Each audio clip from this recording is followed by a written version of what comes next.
What's up mga ka-Investa? Bearyo again, back with another video. So, in this video, I'll be teaching you how to use the newest indicator sa Investagrams platform, which is the volume profile visible range, also known as volume by price sa bigcharts.com or sa other charting platform.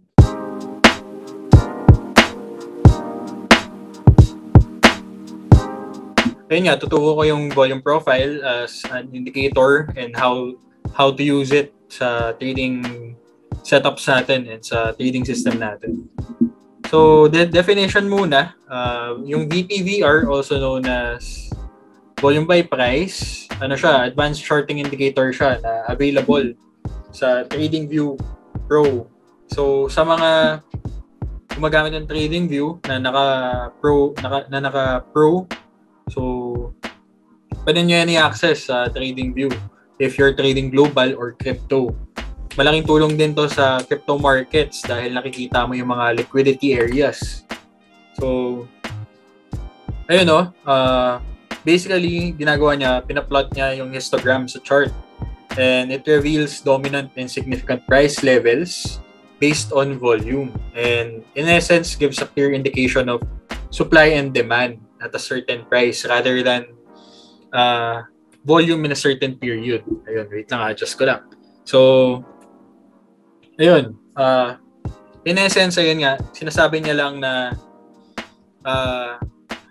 sa bawat price point, kino-compute niya lahat ng volume na nangyari doon or na-transact doon sa price area na yun. Then, kino-compile niya yun, buying and selling, then yung summary. So, since dahil based on volume siya, mas malakas na indication siya na may laman dun sa price area na yun. And mas malakas sa key level siya. So, back to basics lang muna. Yung stock market, para lang siyang voting machine. Sinasabi lang dito na price and volume of shares reflects these votes. So, yung price action, if umaangat and may malakas sa volume, ibig sabihin lang nun na gusto talaga siya ng tao. And if ayaw siya ng tao, hindi siya binibili, and may mga sellers na tumutulak pababa. Or, tumutulak pababa ng presyo. So, another illustration lang din, yung market forces and who's in control. When looking at a chart, when using technical analysis, lagi mong dapat na framework or parang iniisip or tinatanong sa sarili mo, sino ba yung in control? Buyers or sellers ba? Or demand or supply ba? So, sinasabi lang dito na when prices are falling, ibig sabihin lang nun na may declining demand, ayaw ng tao dito, and may rising supply. So, yung may mga shares na, binibenta nila yung shares nila. Kaya nangyayari, bumabagsak yung presyo. So, kapag umangat naman yung presyo, ibig sabihin lang nun na umangat yung demand. Ibig sabihin, gusto talaga to ng tao. Buy up ko yan. Gusto ko tong stock na to. Gusto ko tong asset na to. And, ayun, may falling supply dahil walang gustong magbenta nung asset na yun. So, ganun lang siya ka-simple.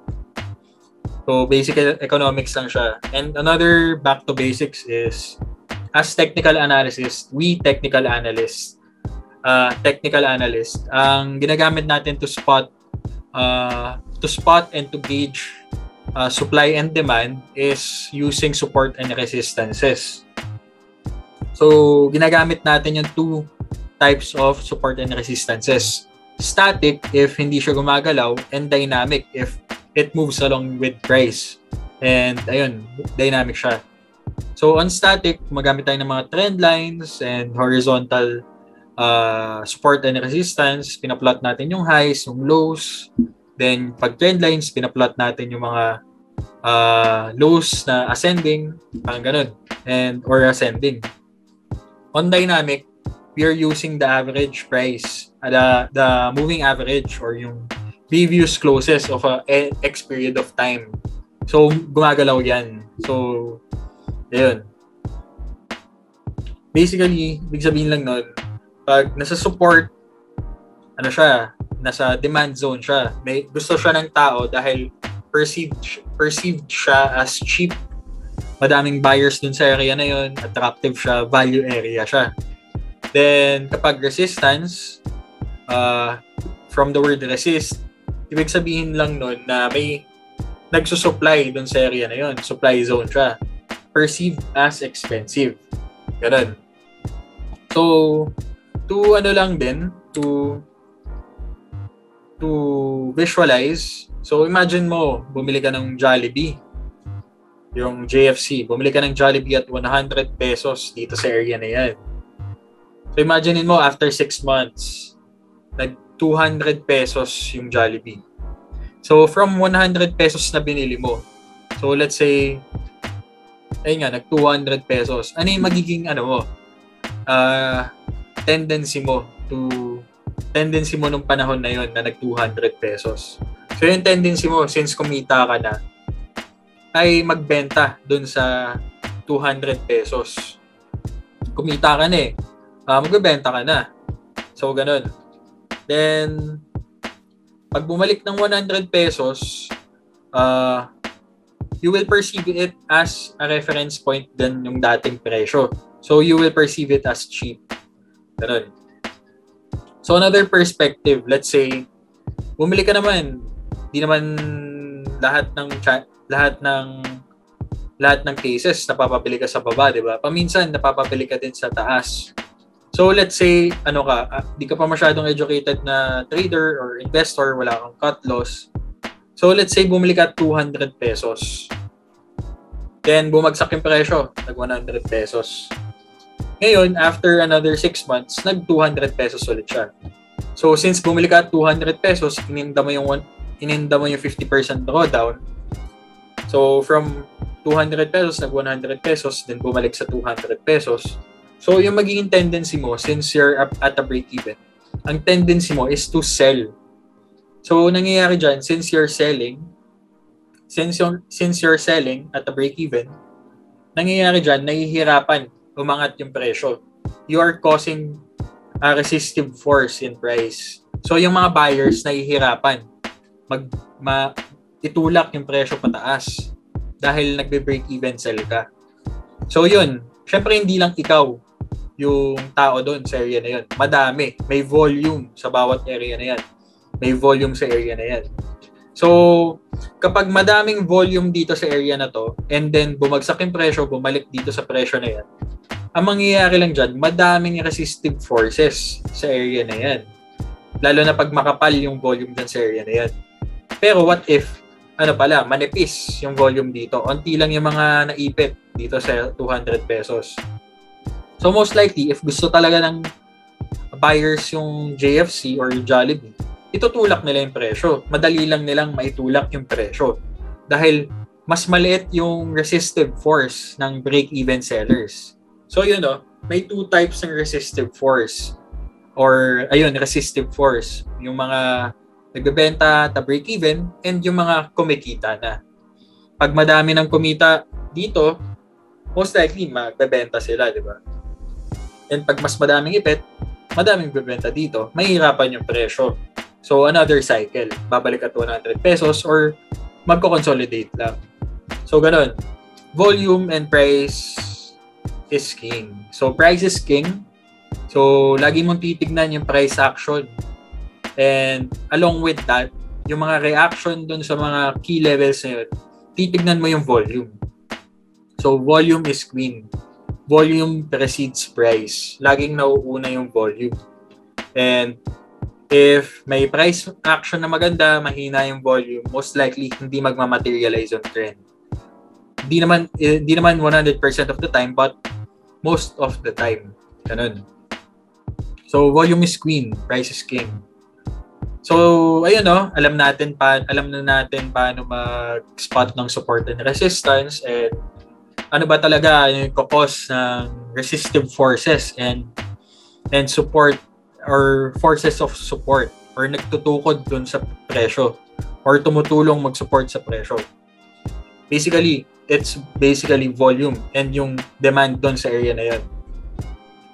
Since ayun nga, price is king, volume is queen, what we want is to look for volume-based support and resistances. Dahil ayun nga, let's say, yan nga, nag-plot tayo ng trend line, nag-plot tayo ng mga horizontal resistances, which is yung mga ganyan, and then yung mga ganito. Paminsan, ang nangyayari, kala natin resistance na malakas. So, mangyayari dyan, let's say, bumili ka dito at 520. Let's say, bumili ka at 520.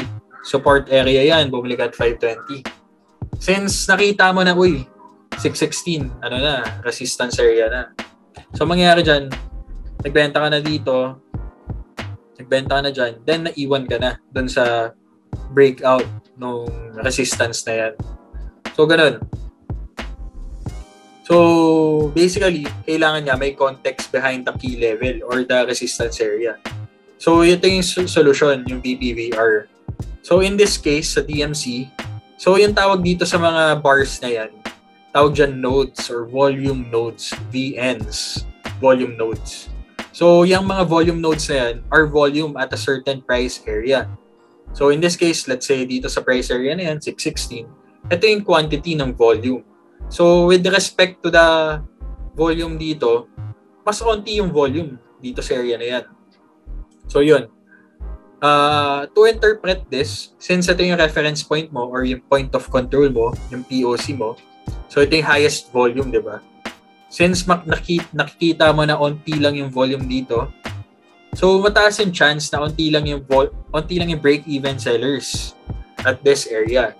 So, imaginein mo, onti lang yung naipit na magbebenta at break-even dito sa area na yan. Since onti lang yung magbebenta at break-even, mas madali mababasag yan ng buyers. Or, ayun, madali siya mababasag ng mga buyers. So, ganun. High volume node, low volume nodes. So, ganun. So, may two use cases lang naman yung paggamit ng volume profile. Use case number 1 is to look for high volume nodes. Looking for high volume nodes, ibig sabihin lang nun, pag may nakita kang high volume node, significant support or resistance siya. And ayun nga, using volume profiles basically gives you a hint where price is going to resist or support due to significant volume in that area. Since nakikita mo na madaming volume dun sa area na yan, and price is approaching that area, so most likely it will support or it will resist. So when price is approaching a high volume node resistance, most likely it will resist. Or when price is approaching high volume node support from a downtrend, most likely magsusupport yun. Since madaming volume dun sa area na yun. Another use case is looking for low volume nodes. So, yung LVNs. So, ibig sabihin lang yan, when looking at low volume nodes, fake support and resistance zones yan. Ibig sabihin, ampaw yung area na yun. Madali lang siyang sagasaan or basagin. So, yun. Unahin natin yung use case number 1, which is looking for high volume nodes. Okay? So, ayun. BNL. So, balik muna tayo dito. Tanggalin muna natin tong indicator na yan. So, yan. Ito yung naked chart template ko. MA20 lang. Volume MA20. Then, RSI 14. So, yan. To use volume profile, punta ka dito. Volume profile visible range. Remove drawings ko. So, originally, nasa right side yung mga volume nodes. Yan, nasa right side. So, sa mga gustong makita yung values, punta ka dito sa style, i-show values mo. So, makikita mo yung values or yung volume at a certain price area. So, in this case, ito yung point of control mo or yung POC. Ibig sabihin ng POC or yung point of control, yan yung highest. Yan yung highest volume node mo. So, ito yung pinakamadaming volume on that price, on that range. So, in this range, dito sa range na yan, ito yung POC mo. So, nag-iiba yan. Depending sa range, nag-iiba yan. So, yung 7.39 na POC natin sa range na to, which is yung July to July 2021, which is yung 1-year range. Ito yung POC natin. Nag-iiba yan. So, gawin natin 2-year range. Nagiging 7.41. Kung lalakihan pa natin, or yung 3-year POC is 10.16. So, on the big picture, ito yung POC talaga natin, which is ito yung heaviest resistance for the past 3 years or the highest volume for the past 3 years. Kaya siya tinawag na kaya ko siya dineclare or kaya siya na-declare as resistance dahil price is approaching that high volume node. Yan, high volume node. Price is approaching, so most likely it will resist. So, saan pa ba yung mga other high volume nodes natin? Yan, saan pa ba yung high volume nodes natin? So, on the 3-year time frame, so weekly time frame yan. So, yung high volume node natin, ayan, nausog ko sorry. So, yung next is 7.53. So, ito yung pinakamalapit na volume node. So, if price is above that area, above that high volume node, magsaserve siya as support. So, mangyari, 840 ngayon, di ba? And then, nag-breakdown, nag-retest. So, most likely, ang heaviest support or yung high probability support is at 715, not this area. Yung dating resistance. So, sa mga wala pang idea, 'di ba, usually yung dating resistance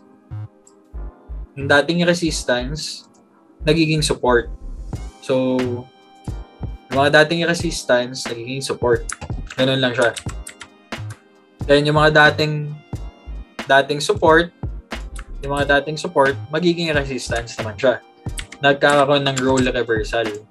So, yun. So, basically, when looking for resistances, look for high volume. When looking for support and resistances na volume base, look for high volume nodes. Ganun. So, another example, let's say BDO. Looking at the 2-year range. Ganyan. So, ito yung 2-year range ni BDO. So, linisin muna natin to. Ako, I really prefer na nasa left side siya. Dahil nakikita ko yung pinaka starting point. So, parang ito yung nagiging reference point ko. Tinatanggal ko na yung show values. Ginagawa ko tong 20. Nagawa ko tong 50 para mas madami. Then, ito 80. Para mas madami lang ipakitang immediate areas, yung area volume. So yun, left side, then yung POC ko, nininipisan ko lang, then black, para hindi masakit sa mata. So on the 2-year range, ang POC natin is 105.38. So ito yung pinakamadaming volume or shares sa area na yan. So most likely, when price revisits this area, price will support. Ganun lang. Diba? Ganun lang siya ka-simple. So, when price is approaching a high volume node, it will act as support or resistance. So, saan pa ba yung mga high volume nodes natin dito? Ito, medyo high volume node to. Yan. So, in conjunction with the support and resistance na horizontal, sumasakto siya.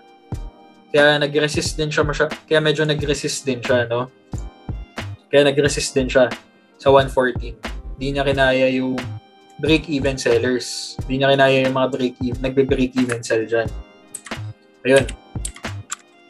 So, ganun. So, most likely with BDO, ang magiging course of action mo dyan is to look forward sa buy on support area sa 105. Ganun. So, another example, let's say, Converge. Sige. So, ang goal natin, maghanap ng support area na based on volume. So, ito lang naman yung range niya, no? Sige, ayusin ko nga muna. Ito yung up volume pala. Ginagawa ko yung green. Ito ginagawa kong red. Green and red. Tapos 50% na opacity. Para hindi masakit sa mata. Pwede mo pang i-lighten up pa yan. 35.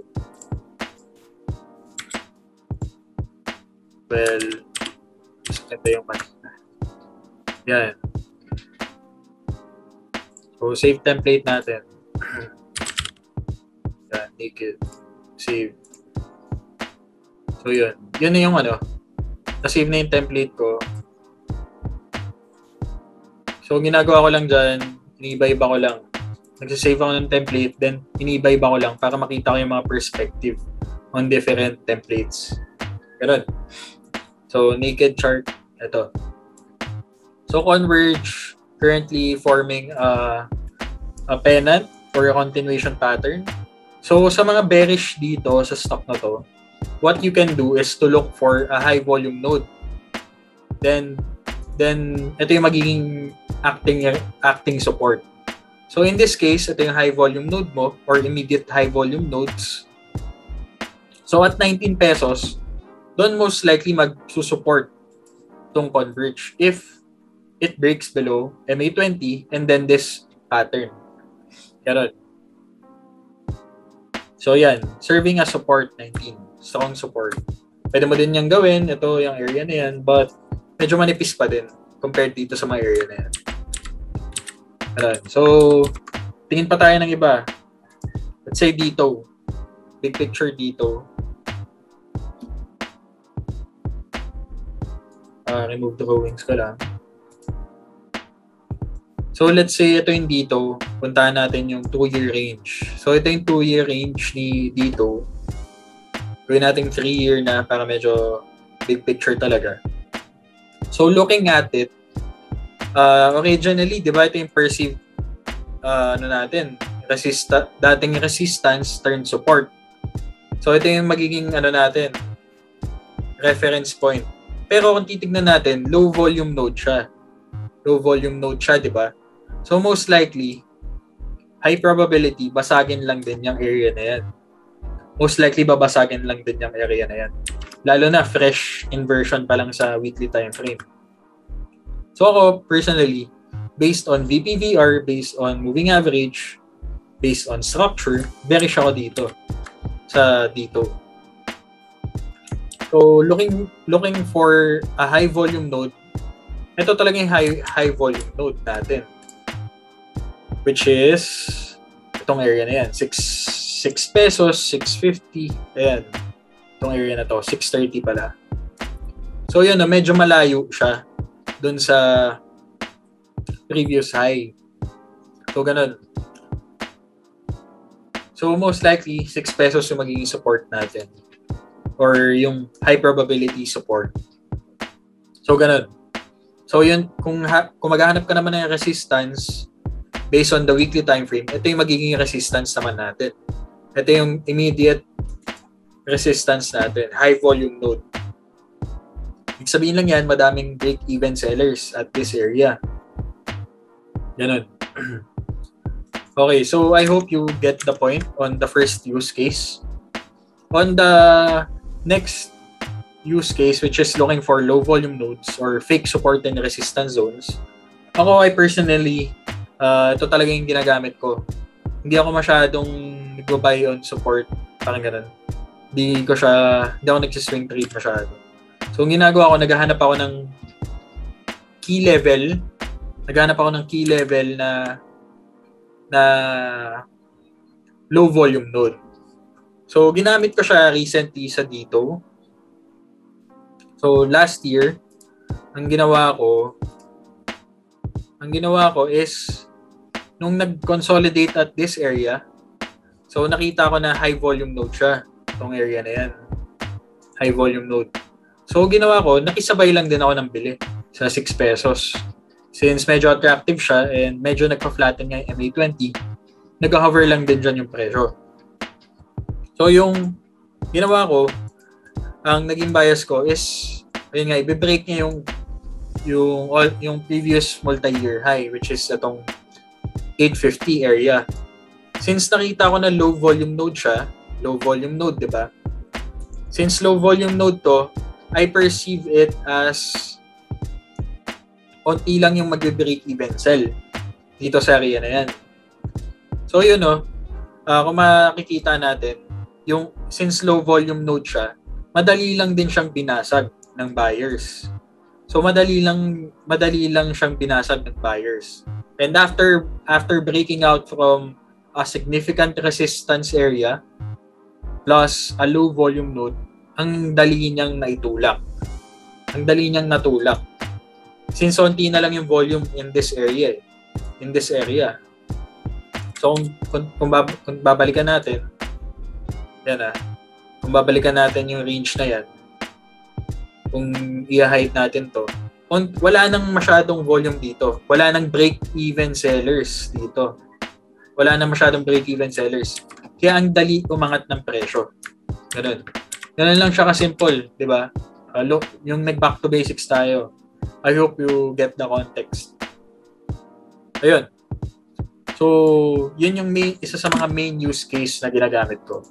Looking for key level plus a low volume node. So, if ganun, ginagawa ko, I'm anticipating on a breakout of that low volume node. Another case na ginamit ko dito is yung nung FEN pa, yung ASEN. So, looking back, ang ginawa ko lang, I look at the multi-year range or yung range na to, yung major range na to. Teka lang I looked at this major range. Itong range na yan. So, nung tinignan ko to, nakita ko na po siya. Ano pala to? Low volume node yan. Low volume node. Low volume node din yan. Ito na yung pinakamakapal. Ito yung POC natin. Ito yung point of control natin. So, nung time na nag-crash yung market, nag-consolidate yung FEN dito, nag-consolidate yung FEN dyan sa area na yan, ang ginawa ko, nag-accumulate ako dito sa area na yan. Since I'm seeing MA20 flattening, I'm looking at a structure na consolidation and accumulation. A sign of accumulation, square root pattern, as coined by Boss Edward Lee. So, ginawa ko, accumulate ako 2 pesos. And ang main bias ko is i-break tong 269 or yung 270 area easily because it is a low volume node. Diba? Since it is a low volume node, ang dali lang niyang nabasag, diba? Ang dali niya lang nabasag. Since nung nabasag siya, i-consolidate lang ng konti, pero nag-hold naman yung yung dating resistance. So, na-prove ng dating resistance na support na siya. So, yun. After breaking out from the multi-year high, it rallied hard, diba? It rallied hard. Ang lakas ng leg up.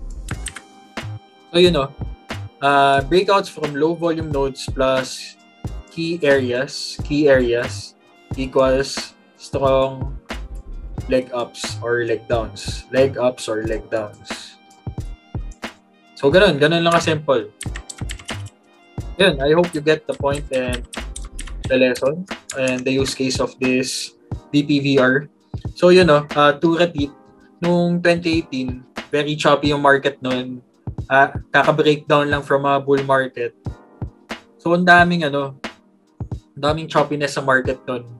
I remember, yun nga, ito yung naging solution dun sa paghanap ng key area na malakas talaga. So, yun, ginamit ko na to since 2018 and ayun naman, it serves its purpose. So, yun, I hope na sa mga gagamit nito and mag-i-utilize nito, ayun, sana makatulong talaga. And ayun, I hope you get the logic nung indicator and nung lesson. So, yun lang naman yung main goal natin. Kailangan mo mag-focus sa goal na maintindihan yung isang bagay and maintindihan yung logic ng isang bagay. Hindi yung porket sinabi ni itong tao na to na magiging support resistance yan.